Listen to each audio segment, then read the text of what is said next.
My name is Christy Busby, and you are about to listen to the next episode of my podcast called Fate, From Atheism to Enlightenment.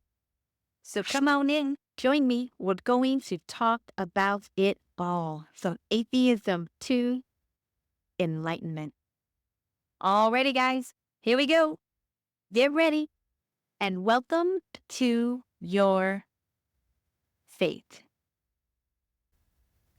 Welcome, everyone, to the next episode of Fate. How's everybody doing today?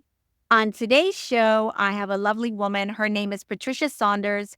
She has written a book called Creating a Happy World through the Transcendental Meditation Program. Ladies and gentlemen, we're talking Transcendental Meditation today. Patricia Saunders, welcome to Your Fate, my friend. How you doing today? Thank you, Christy. It's lovely to be here. So thank you for letting me come on your show. I've been looking forward to it. The pleasure is all mine. I am actually really excited to talk about meditation. I have recently, in the last 6 months, started a practice of my own, and it has been interesting. So I'll be asking you some questions along the way here. But let's get into your book, which I read. I found it fascinating. I learned quite a lot, actually. And let's start off with happiness. What do you feel is the state of happiness currently in the world? Where are we at in the happiness gauge? Yeah, that's a good question, actually. I'm in the US, and I can tell you that the US always used to be in the top 20 countries when it came to happiness. But unfortunately, it isn't anymore. It's just been knocked out of the top 20, which means that people are less happy today than they have been in the past. And that's surprising given the advanced development of the country and so many opportunities that people have, and yet they're not happy. And I think as far as the world is concerned, Finland is still the happiest country, but the happiest young people are actually in Lithuania, according to the World Happiness Report. So, that's kind of interesting. It is. And the most unhappy people are in Afghanistan, which you would guess, which we could perfectly understand. And I think that one thing is, I think it's young people especially that are less happy than ever. And there are reasons for this. I mean, I don't know all the reasons, but some reasons I think are fairly clear. I mean, social media, for instance, can be very isolating. It can create loneliness. There's always the pressure of, online bullying or, online pressures of one kind or another. That's one thing. It especially affects, I think, young girls. They seem more prone to, suffer from the least good factors about social media. I mean, social media has its advantages. I mean, it's a wonderful way of keeping in touch. I mean, I was born in the UK. I now live in the US, but it enables me to keep in touch with old friends in the UK and, some relatives as well. It did.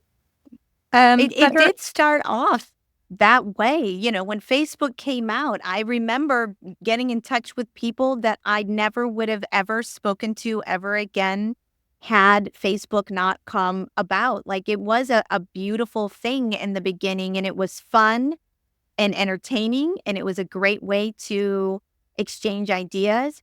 But it really has turned into a cesspool of negativity, of bullying, and of as you had said, as far as young girls go, an immense amount of pressure to keep up, to look a certain way, to have certain things,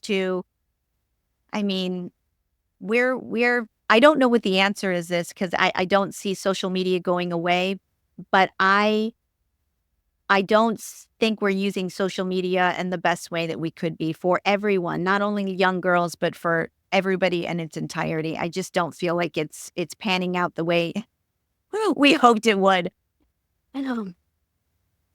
I think you're right. And I think one of the problems, if you're on a train somewhere and you look around, everybody is on their phones, sort of checking their texts, checking, you know, listening to something or trying to contact Facebook or Twitter or whatever.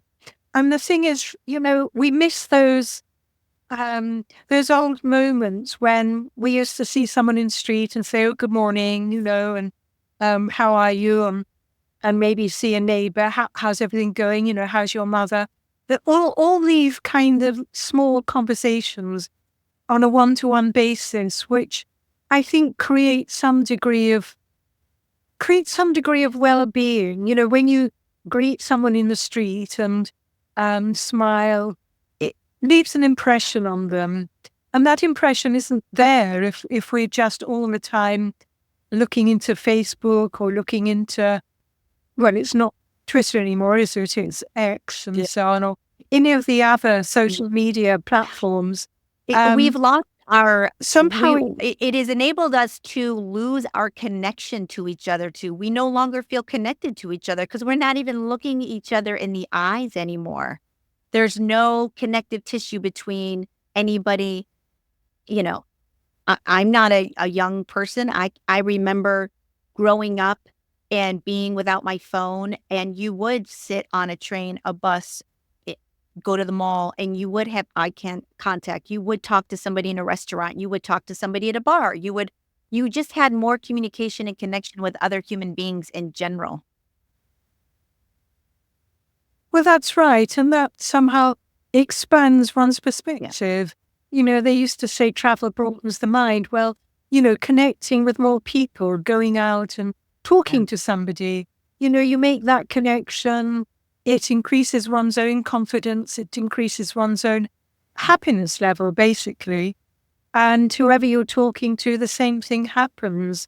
I mean, it's so amazing. I mean, I live in a small town and still, if I'm walking down the street, a stranger may say, "Oh, isn't it a lovely day?" Or "I love that scarf you're wearing," or something. There is that lovely kind of interpersonal connection between me and total strangers. Yeah. Yep.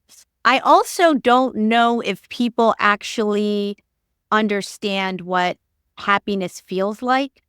I mean, you talk a little bit about in your book about fleeting happiness and that is not real happiness. And I think that people think that, getting that materialistic item or having some sort of fleeting happiness is real happiness. And even for myself, I questioned, have I ever really been truly happy for a long, extended period of time, a sense of peace and well-being? But why don't you talk a little bit about what type of happiness there is out there and what does real happiness feel like? Thank you. I think if we think of human beings, there are 4 levels, if you like. There's the mental aspect of being human, there's the physical aspect, there's the emotional aspect, and there is a spiritual aspect as well. And that is not talked about a great deal. We're absolutely bombarded with negative, well, if you like, a materialistic view on life. I mean, if you look at adverts, for instance, or the news, or just generally, even in movies or TV programs, there's a tendency to move away from getting anywhere near discussing or showing someone's spiritual side and just focusing on things that are more ephemeral, in other words. And I think true happiness is fulfillment on all levels, especially spiritual fulfillment. And I mean, that's all bound up with experiencing consciousness. I mean, let me just say a little bit about transcendental meditation and what actually happens, because that can make it easier to understand what I'm going to say about happiness. When we meditate, at least when we do TM, the mind settles down through finer and finer levels of thinking on the mantra until it goes beyond all thoughts and beyond all feelings and experiences what we call pure consciousness, or some people will call it oneness or being, or the Tao, or the peace of God that passeth all understanding, or samadhi, or some other term. There are so many terms to describe one vast level of existence that we don't pay enough attention to. And when we experience that deep peace that is part of that level, then when we come out of meditation, we bring some of that deep peace with us. And that peace is also, it contains bliss within it, because there's a phrase in the Bhagavad Gita, which probably your readers, your audience is very familiar with, which says, and let's hope I've got this right. So without peace, how can there be happiness? So the fundamental line for anybody to be happy or to feel happy is that level of peace. And that comes with experiences of the transcendent. Going beyond thought, experiencing oneness, the transcendent, and bringing something of it back with you. And the nature of the transcendent is also bliss. So peace and happiness go together. But in the same way that one can't have real happiness if you're so much, or if you're so peaceful that there's nothing else there, then it becomes almost like a machine-like state. And at the same time, you can't have happiness, really, unless one is at peace. We talk about describing someone, oh, she's a very together person, or, she's not very together today, or going through a bad patch, or that. But talking about togetherness in the context of an individual implies some fragmentation inside one. And the moment you have that fragmentation, then you lose that unifying experience of peace. And when you lose that, then you lose your happiness as well, because peace and happiness are so related, they're so connected. One is the other. We have deep peace, and that means that there is some level of happiness there as well. And that builds up in the physiology, and that's the kind of peace and happiness, but especially happiness, that I'm talking about in creating a happy world. Because, as you rightly said, one can maybe have some happiness because you have a really you have a good intimate relationship with someone, or a very pleasant friendship, or you're really enjoying your work or your hobby or whatever, enjoying walking in the countryside, all the rest of it. But those types of happiness, they're fleeting. They may not last. Relationships may not last. Friendships can turn sour. Work can change. Hobbies can change. Walking in the countryside, well, if it's pouring with rain or it's snowing and so on, one can't do that. There are all these things that mean that kind of looking for happiness outside doesn't really work in the long term. It's helpful in the short term, but not in the long term. So, when I talk about happiness in the book, I'm talking about that really deep happiness, that permanent happiness that comes from experiencing inner fulfillment, inner peace, inner serenity, inner happiness, basically. I was thinking the other day, actually, being in a train station and seeing there's so much rushing around and what seems like chaos, people looking at the timetable, see what platform their train is and all the rest of it.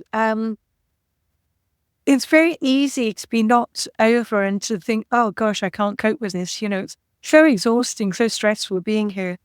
But if somebody maybe has been meditating for some time and is feeling much more at peace inside, then it's no longer a kind of nightmare trying to navigate your way through, through life. a train station. Yeah. Yes, Through life. I mean, too. I will say this. I've been on my spiritual journey not a very long time, but I do feel that if we would stop focusing so much in our outer world and started focusing much more on our inner world, it does bring you a sense of calm because you start detaching. You're less impacted by exterior things that go wrong if you have a sense of really who you are. And it comes, I think, from having some sort of spiritual knowledge of what we're doing here, a little bit of raising your consciousness to a level where somebody making you mad or having road rage or waiting in line, things like that seem to fall away from me. I am no longer as disturbed by other people's behavior. It's hard to get me off balance if you have that inner peace within you. Wouldn't you think? Don't you agree? It's that feeling? Absolutely. Yes. I mean, I think we shouldn't be as stressed and anxious as we are, in general, I think, with people. There are schools now where Transcendental Meditation, for instance, and probably where other forms of meditation are taught as well to young children and to their parents and maybe the school as well. And levels of violence have gone down. Students report feeling happier, grade levels improve, all that kind of thing. And I think it's important to start at a young age, to help young children, young people grow in that inner peace, to know that it exists, know that it's there. I mean, everybody finds their own path to peace. We all have that's right. our own That's way. exactly right. We all have our own path here. But let's talk a little bit about, what transcendental meditation is versus other types of meditation. What are the various types of meditation out there that people can benefit from? Okay. Researchers tend to put different types of meditation into 3 distinct categories. For instance, focused attention, for instance, and that's one category, and then open monitoring is another, and then automatic self-transcending is the third category. And most meditations, in fact, nearly all meditations, fall into one or other of these categories. And they will have their value, but they can be distinguished. I mean, the benefits that one gets with one type of meditation may not be the same as the benefits that one gets with another type of meditation. It just depends in the end what one wants.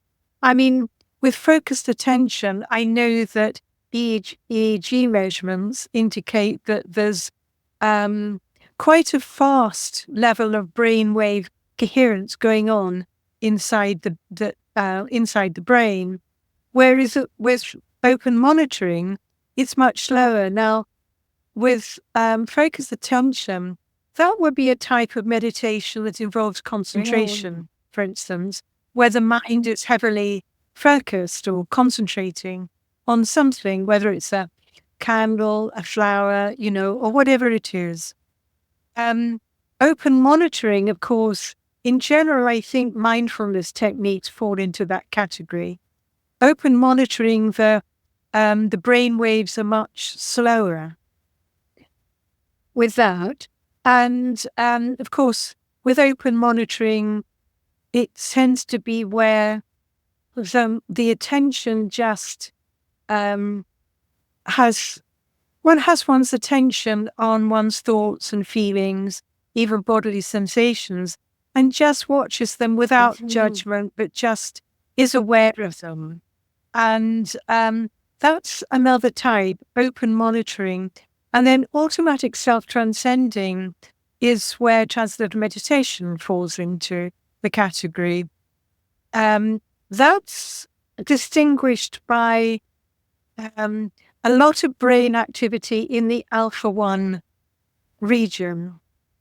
And that's associated with what's described as restful alertness by the researchers, where the mind and body are at rest. The mind is awake, it's alert, but it's not awake to anything. It's just pure wakefulness. There's no object, there's no topic that the mind focuses on. It's just awake to itself, basically. And this state can't be forced. It happens spontaneously. And it happens because the mind goes beyond all the limitations of our thinking, our feeling, all the plans we make, everything, the mental conversation that's always going on inside our minds. The mind goes beyond that and experiences that inner bliss, basically, that deep peace and inner bliss, and then brings it back out into activity. So each different category has its own type of benefit. And I mean, obviously, I'm most familiar with the benefits of transcendental meditation. I mean, most people know what they are by now, I think. I mean, reduced stress, anxiety, greater clarity, a sense of inner calm, emotional stability that grows with practice. It is regular practice that brings about these benefits. If somebody just does it here and there, they'll get something, but maybe not a great deal. But by practicing it regularly, morning and evening, 20 minutes each time, then that's the way to gain the maximum from the technique. It's difficult. I will say that many, a lot of people nowadays talk about meditating, but I find that most people have a very hard time getting to that place beyond oneself. It really does take dedication. And for instance, right now, I am trying to meditate between 1 and 2 hours a day. From 9 in the morning to 11, I try and meditate. And I have had, I am starting to get some very interesting things happening when I'm meditating. I typically put on music. I have headphones on. And I sometimes do guided meditation. Sometimes it's just music, but flashes of pops of light. I have had many times lately where I have felt sensations of energy going through my body, which has been a new experience for me lately. I'm not exactly sure what that is about or who's doing that, but to the point where my toes will point so hard after meditation, I feel like I've been doing toe rises. I've had so much electrical activity going in up into my brain even. It's really quite remarkable, but it does take a lot of time and dedication to get your brain into the mode where it's settling down enough to get into the brainwave, alpha pattern brainwave that you need in order to attain that level of connection to something beyond yourself. if you had to give people's advice on the best way to calm the mind and get into a meditative state where they are going to have an experience of deep bliss, do you have certain steps that you could tell people? I know lots of people would love to be able to up their meditation game because, I hear it all the time that everyone gets frustrated that they're not able to quiet their monkey mind enough to get a lot of calm and peace from it. Yes, I mean, that's a really good question. You know, I can only talk about Shazza meditation because that's what I practice. That's what I do. That's what I teach. And I do know with that, as I say, it falls into this automatic self-transcending. The thing about TM is that it's an effortless practice because, the mind, we talk about the monkey mind. But in actual fact, when the mind moves towards something, it goes one way, then it goes this way. It's searching for greater charm, greater happiness. Now, the deeper levels of the mind are more charming. They draw the mind, they're more blissful. I mean, when the mind really settles down, the mind experiences deeper and deeper levels of peace and deeper levels of bliss too, happiness. And that draws the mind. I mean, we don't need to try and struggle to get there. The mind will automatically do it if it's left to its own devices. I mean, nature is so clever. Nature's very kind. The deeper levels of the mind, more peaceful, more blissful, they draw the mind. So the mind quite naturally settles down. And, it's not difficult, I think, with TM to experience that oneness, that level of being, from where all our, all our activity and our dynamism, our peace, our happiness stems from that, comes from that.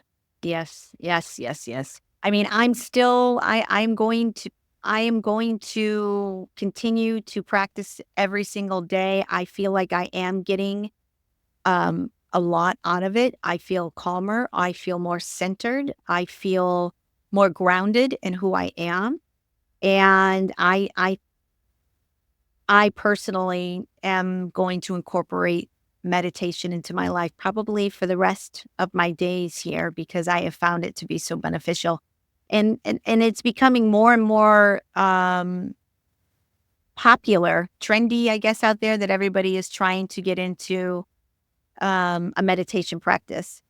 Let's talk a little bit about eudaimonia. I've learned a couple of words in your book that I hadn't heard before, and eudaimonia was one of them. Can you explain what that is and how it relates?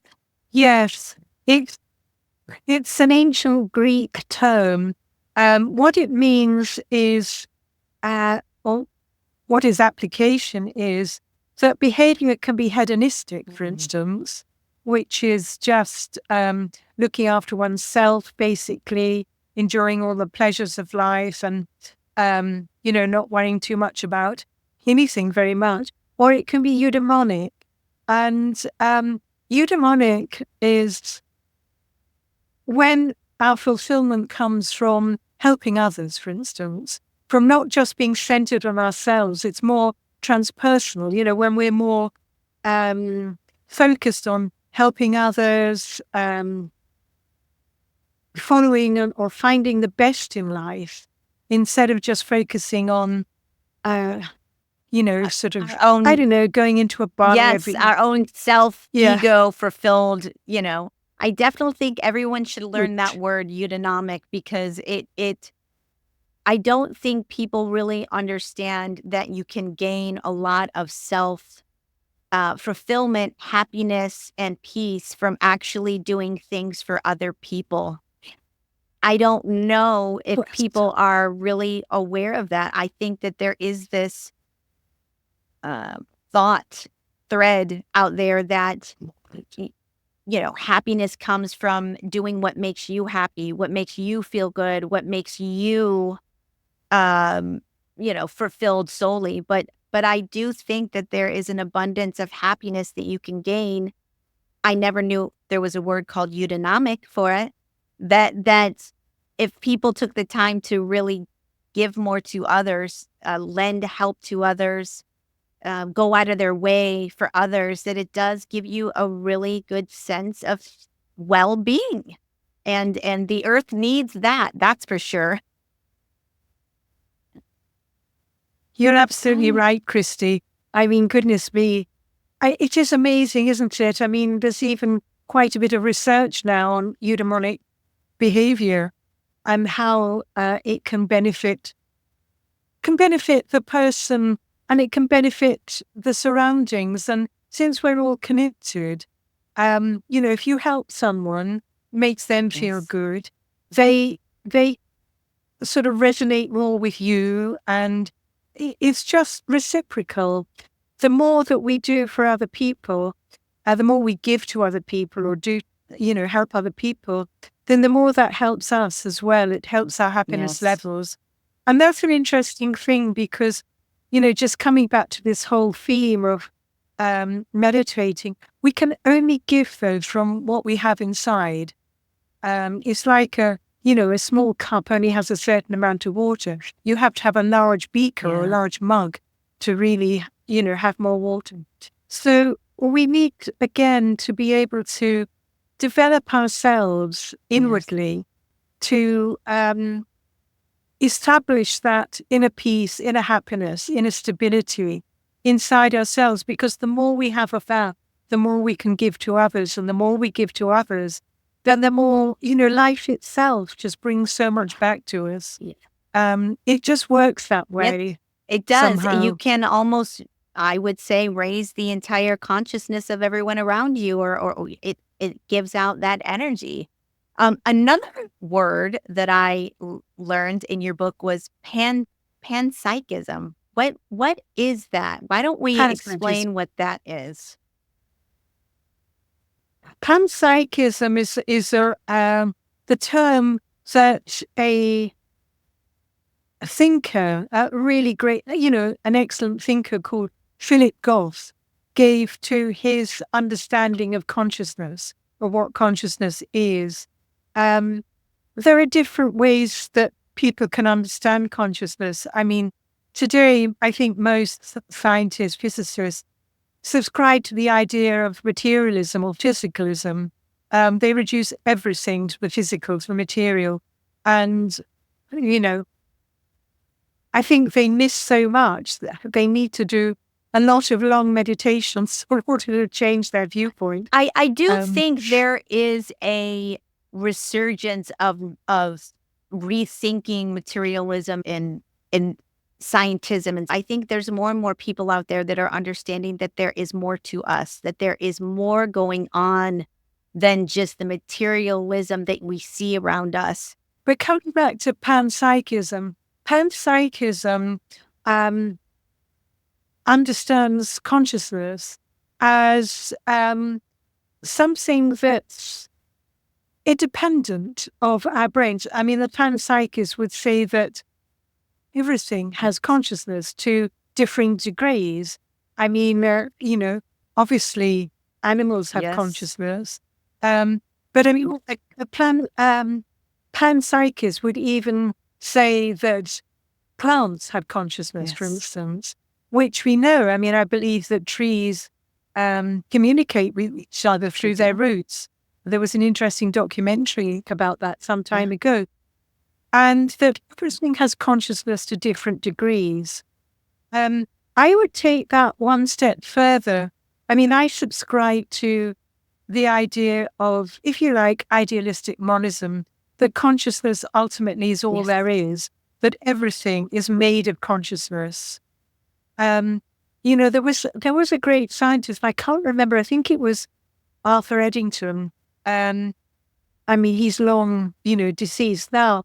But he said that, I think, the more one looks, I'm paraphrasing, the more that one looks at the universe, the more one feels that it seems to be like a great thought rather than, maybe a mess of random particles and so on.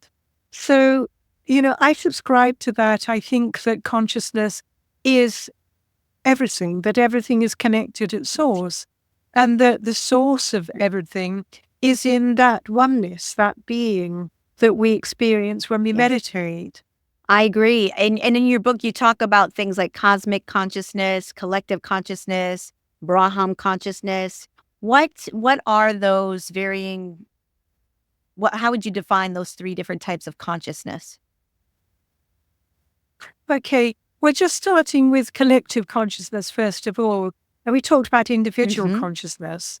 Collective consciousness is the togetherness of consciousnesses of everybody in a group, for instance, or everybody in a town, or everybody in a nation, or ultimately the world. Everything has its own collective consciousness. Every group has its own collective consciousness, and may be different to the group that's adjacent to it, or the group somewhere else. It's rather like, Russian nesting dolls. When you think of those dolls, they're all exactly the same. Each one fits into the one above, and then the one above, and then the one above, and so on. And it's the same thing with collective consciousness. Individual consciousness is an expression of pure consciousness, that oneness. But everybody has their own individual consciousness. The thing about individual consciousness is that we somehow spread how we are into the collective consciousness. For instance, collective consciousness can be very positive. I mean, you can go into a town and it seems a very happy town and very pretty and everybody's friendly and so on and so on. And that's because of the collective consciousness of those that live there. But you can go into a town that's the opposite, and you just can't wait to get away. It feels tense and nobody really talks to you and so on and so on. And there's this desire to leave it. Everything depends on the collective consciousness. So that's what collective consciousness is. I mean, there are different terms for it. People talk about a group mindset, or zeitgeist, for instance, all that kind of. I kind of look at it as a vibration. It's energy. The consciousness, it is in itself a vibrational energy that you can feel. Even when you walk into a room, you can feel if there's something heavy going on, or you can feel if something, if it's lighthearted, if it's jovial, if there's a good energy in the air. I liken it to energy, the consciousness. Would that be in the same vein, do you think? Am I on the right track here? The note width. Well, I mean, you've explained it very well. I mean, we can talk about it as being a vibration. I mean, I think ultimately everything is a, vibration, or this of vibration. And so you get this collective vibration and you can feel it, whether it's negative or positive. And of course, there's been quite a bit of research that's been done on Transcendental Meditation, showing how when you have a certain number of people practicing Transcendental Meditation in a particular area, then it has an impact on collective consciousness. And the collective consciousness becomes more positive, and people feel it. They don't necessarily know why they're feeling happier or are more good about themselves and good about everybody else. But it's to do with the collective consciousness and the impact that meditation can have on the collective consciousness. So that's one term. And you mentioned other terms as well. I mean, cosmic consciousness. And the Brahman consciousness. Brahman consciousness, yes. I mean, these are states of consciousness. I mean, it's very easy to think how we are. That's all there is to us. We wake, we dream, we sleep, and that's it. But that's so far from the truth. I mean, and there's very little research that's been done on the higher states of consciousness because there are so few people that have actually reached those states at present. I mean, I think as consciousness rises or the vibration of the world rises and improves, then more people will reach higher states of consciousness. And I detail these higher states of consciousness in the book. Pure consciousness, transcendental consciousness being however one wants to describe it. I mean, certainly transcendental consciousness is a fourth state of consciousness. It's separate from the first three. And it's what we experience when the mind goes beyond thought and experiences transcendental consciousness. Being the body, mind and body at rest, but awake. I mean, that's a completely different state of consciousness to waking state or dreaming or sleeping. And then, of course, there are the higher states of consciousness. When that very deep peace, for instance, of transcendental consciousness is established in the mind, fully established, then whatever one's doing, you're carrying inside the inner stability of silence. And that's when you're in a busy railway station and everybody else is rushing around. And inside, you're hardly moving at all. Your mind is at rest. Let the world go past. Yes. It's a really lovely state to have. And then there are states states where the next state really is where the heart begins to flow. And the heart is so developed, it just can't be contained within one individual. It just flows out to embrace everything, everyone, and everything in creation. And that's a real state of devotion. It's a really beautiful state, a state of love for everything, empathy for everything, compassion, tenderness, all that really develops. Would you call that attainment of enlightenment? You've reached a state of enlightenment at that point? Enlightenment has, as I understand it from the Vedic tradition of knowledge, I mean, enlightenment has stages of itself. And cosmic consciousness is the first stage. That's when, the mind is at rest, no matter what's happening outside.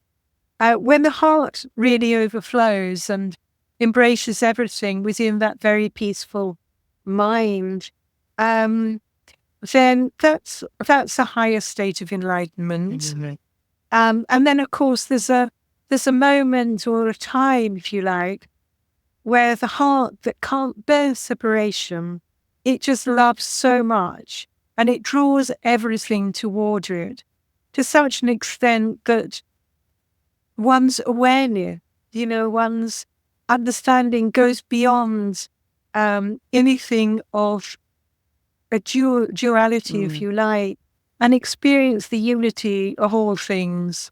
And that's, that's real, that's ultimate enlightenment. Oh. Wow. Well, I can only hope one day we all attain something of that magnitude. That's pretty... We all experience it to a certain extent anyway. I mean, one can have flashes of higher states of consciousness before there is thoughtless or even, before meditating or anything. There are those times, I think, when, one can be in a beautiful countryside, up in the mountains, and the heart just overflows at the beauty of everything. And maybe you begin to see as if everything is shining with light. People can have that experience and they can feel that this deep inner connection between what they are with the person they're speaking to. It's just a oneness, a unity between them. So, you don't have to spend hours and hours in the Himalayas to start experiencing higher states of consciousness, they can be experienced here and now by anybody. Well, and I detail that I in was the just book. going to say, in the book, let's start getting into things like the Maharishi effect. I found that to be fascinating and could be truly impactful if this transcendental meditation were to spread like wildfire. It really could change everything within our consciousness and the way in which the earth and people interact and feel. And let's talk about that a little bit and how important that is. That's incredibly important. It's the Maharishi effect and was named after Maharishi Mahesh Yogi, who first brought TM to the West and who first, predicted the fact that if you have large numbers of people practicing transcendental meditation together, it'll have an effect on your environment. That's something we just talked about. But, that there are advanced programs with transcendental meditation.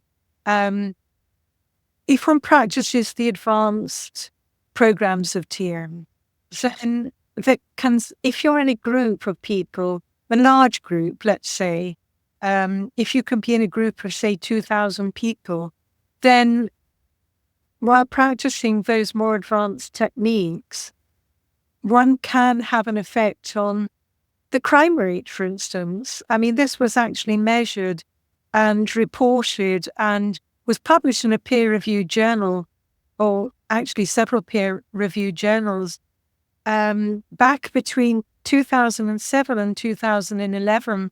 There was a very large group came together to practice these techniques at Maharishi International University in Iowa. And the effect was such that there was a really measurable impact on the collective consciousness, and it was measured by a reduction in crime rate, a reduction in drug-related deaths, and so on. All these things. And this has been seen now. There have been something like 22 published research studies that have actually been done on the Maharishi effect, the effects of large numbers of people practicing transcendental meditation and the advanced TM programs. It's a phenomenon, and it seems to be there. It's no coincidence. For it to happen once, you could say coincidence, dismiss it. But 20 times, it's beyond coincidence. I mean, some of the examples you give in the book were just shocking, that you would go into places like, I believe, like Cambodia, and a group would go in there and start, and immediately you would see all these positive effects come from that. And and I don't know if this is right. I think it speaks to the fact that maybe we are really truly all connected. And when you have that concentrated amount of bliss, of calm, of peace, and I certainly believe that we are all connected. We are all one. It will ripple and connect. It makes, I mean, the Maharishi effect seems completely logical to me if you go under the notion that we all are connected in some way. We have our differences, but are consciously, materially, it's all an illusion. We are all quite connected to each other. And that's a very important point that you're making, actually, because, we're in a world where there are so many divisions. People think this, people think that, and, it's hard to see how they can all come together.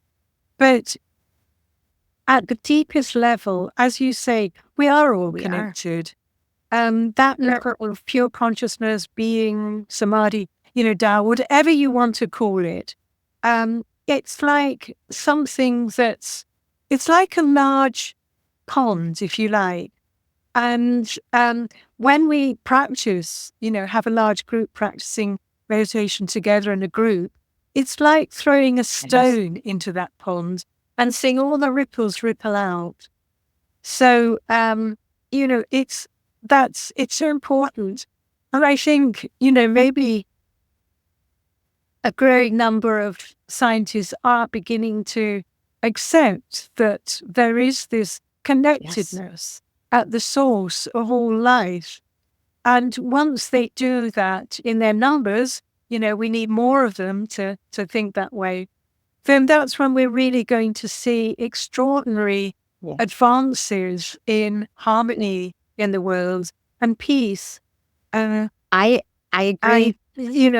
I agree. I think that we're at a precipice, it almost feels like, with the level of disconnection, the dystopian feel that we're all swimming in, and there is a lot of negativity and there is a lot of unhappiness. And I think that people should use whatever type of tools that are out there, and doing something like meditation is something you can do, and it is free. You don't, you can, I meditate every day, and I have definitely had benefits from it, and I'm going to continue this practice. And I haven't reached the level of pure bliss or oneness, but that is something that's why they call it a practice.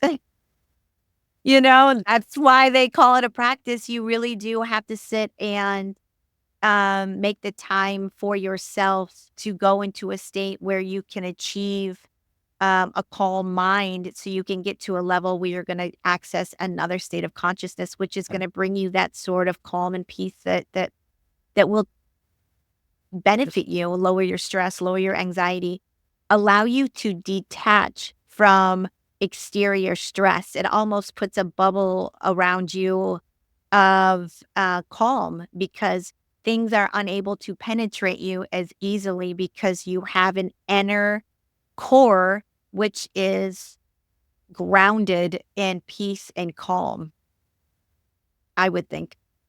Yes, that's beautifully put, Christy. One thing I should say about Transcendental Meditation, it isn't free because it's a course, and one, doesn't. I don't want people to be disappointed if they decided they want to learn, but it's income related. So, people pay according to their means, what they Well, why don't you talk a little bit about what you do, your program, how people can get involved, and let's talk about your Transcendental Meditation Program in general. Okay. Yes. Well, first of all, the best, there is a website, tm.org. That will give anybody who's interested a good overview of what Transcendental Meditation is. And then, obviously, in my book, I talk a lot about Transcendental Meditation and what it can do for personal happiness and for collective happiness and for global happiness, ultimately. So I have a website. It's peaceful-worlds.com. Peaceful-worlds.com. Peaceful-worlds.com. Yes, peaceful-worlds. That I will put it in the show notes for sure. Thank you. So, people can find out a little bit more about it, I suppose, from there. And it's everywhere. I mean, there are something like, I think, just under maybe 10 million people who practice TM around the world now. Who've learned it, let's put it that way, and hopefully, the vast majority keep it up. And it's not difficult to do. It allows one to experience transcendental consciousness, a full state of consciousness that's way beyond our everyday experience, let's put it that way. It's just so blissful, so peaceful. And we experience it, we bring it back into our day-to-day life, and it just makes life much more fulfilling. And it has an impact on ourselves and obviously on our environment as well. So, in many ways, I think that's really what it's all Absolutely. about. Is this program something that you can do online, or is this a program where you have to go to a brick and mortar business to learn, or how is your program set up? Yes, I believe it's a proper program.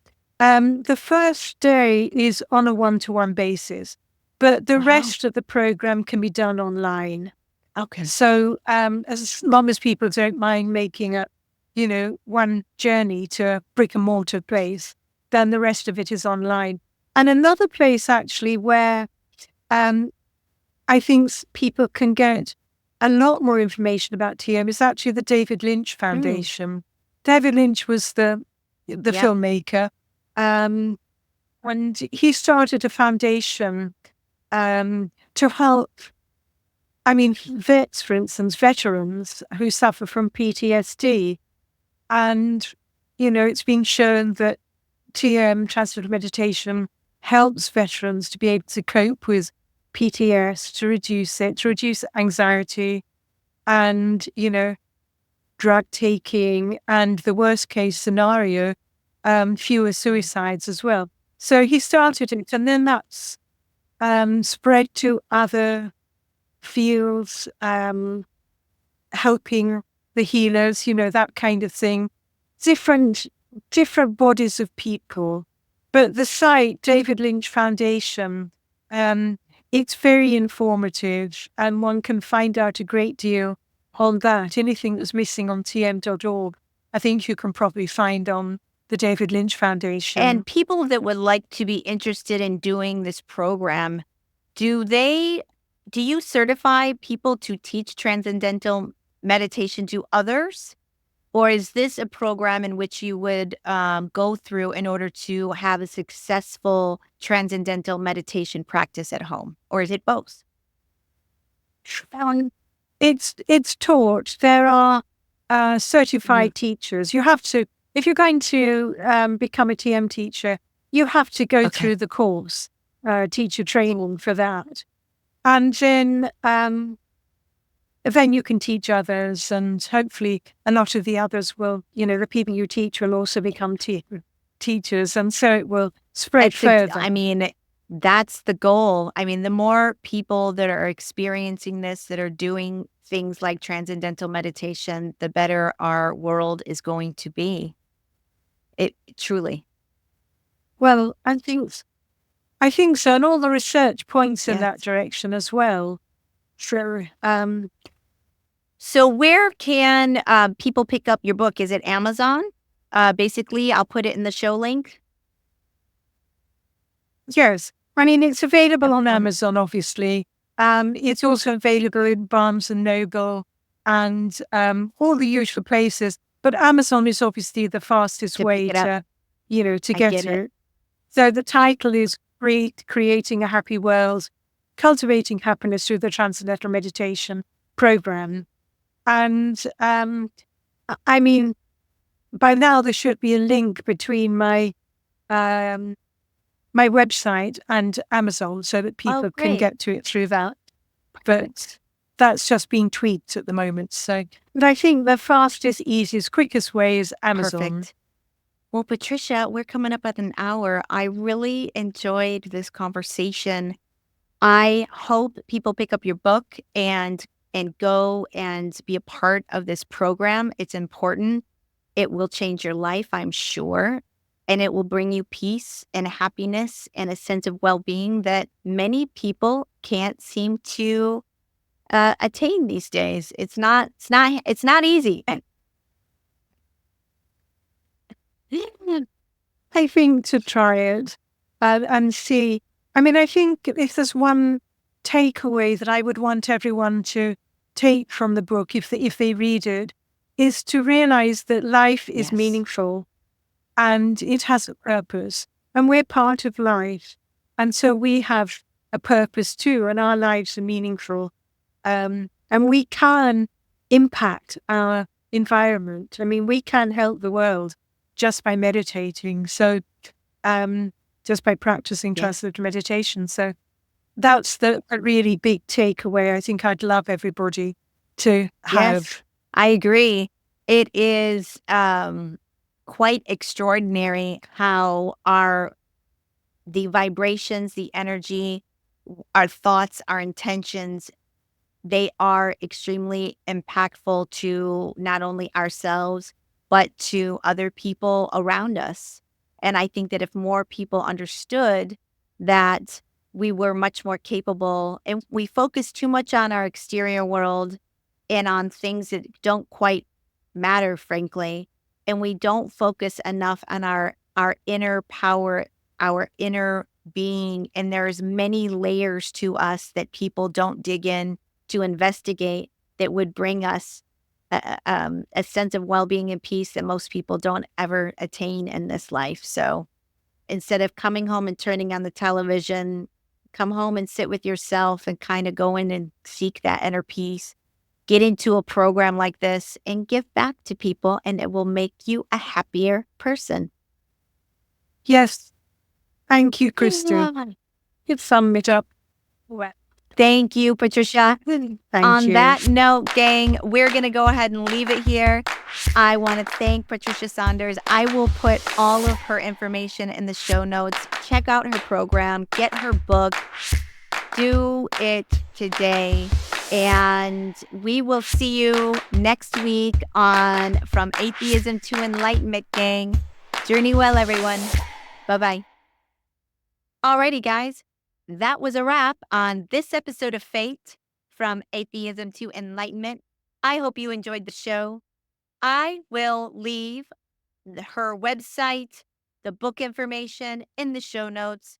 And if you're interested in getting involved in a Transcendental Meditation Program, teaching it, practicing it, any of that, I highly recommend you do that. It can only do good things for this world. I read that book and the Maharaji effect, where people get together and meditate and go into this state, and it automatically ripples through the region, depending on how many people are doing it. It's really illustrates how complex we really are, and that there's so much more going on than what we are told, and that we are much more complex than what we think we are. And we're more powerful than we think we are. We really are. If I have to keep saying it, I will. But there is a power within that most people do not tap into. And I'm working on it myself. I'm meditating every day. And I had said in the show, but there is an energy that is going through me when I meditate, and I don't know exactly what is going on. But I will share with you that one of the meditations that I'm doing is I have um, come across this program called the Gateway Experience. And this gentleman, Robert Monroe, there's a Monroe Institute out there if somebody's interested in looking this up. Apparently, back in the 70s and 80s, he was doing research on astral projection, out of body experiences, and he became quite successful to the point where our government, the CIA, recruited him to do a series of tests and researching, cooperating with the government to investigate astral projection, out of body experiences. And some of you may be already aware that there is this series called the Gateway Experience. And some of them are on YouTube or Spotify or whatever. And he basically has a step by step series where you can start tapping into another realm. Starts out where they kind of put you in some breathing exercises. They do certain sounds in certain ears, binaural beats. You do these breathing exercises that he calls resonant tuning, and you chant a little bit with them. And apparently, it allows your left and right hemisphere of your brain to communicate or to coordinate better. And I have started the beginning series of these gateway experience programs. The term he uses for this is hemisync, and there's hemisync music out there. And um, anyways, this program, I've only just started it, but already my meditations are deeper. They're more mystical. Can I say that? And like I said, the energy that is going through me when I'm meditating is even my nails are growing longer. If you I mean, I don't know. I don't know. I'm open to everything. I'm just check it out. The Gateway Experience. If you're interested in having a different experience when you're meditating, maybe exploring a little bit more, all kinds of people report everything from having out of body experiences to having full on conversations with an entity to vivid, lucid dreaming. I mean, there's all kinds of reports. You go into a hypnotic state, there's something called the focus 10, and it's pretty trippy stuff. I'm exploring. I'm not taking it too serious, but I do believe that meditation is a way to access other levels of our consciousness that we're not aware of. And I think you can tap into healing. I think you can tap into feeling blissful. I think you can tap into a sense of calm that you've never had before. And I'm all for that, gang. I need all the help I can get. So I'm exploring meditation.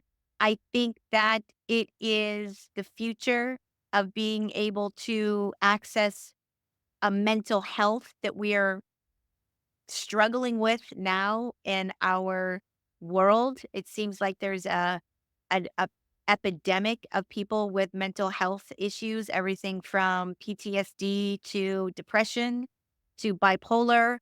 And I think meditation is a great tool for everyone to tap into that level of yourself that you don't know and sit and be still in calm, in love, in joy, in peace, and experience that and let go and see where your consciousness takes you.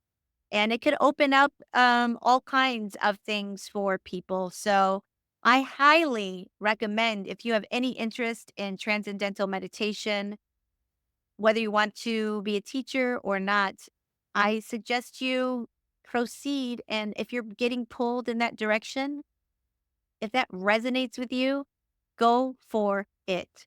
It is only going to help you. It would not hurt you, and it's certainly not going to hurt anyone else around you. So, on that note, gang, if you're enjoying the show and you're liking what I'm putting out, do me a favor, like, subscribe, tell a friend. As always, I need all the help I can get. I'm trying to raise the vibrations out there, gang, and I need you to assist me in that endeavor. Follow me on Instagram. Of course, is F period, A period, T period, E period podcast. Let me know how you're liking the show. I have amazing guests coming up for you. I hope you continue to journey with me. I am hoping that I'm bringing you new information, that you're opening your mind, changing your perspectives, and, going beyond oneself is never a bad thing. All right, guys, I'm going to leave it there. I will see you next week. And welcome to your faith, everyone. I'll see you later.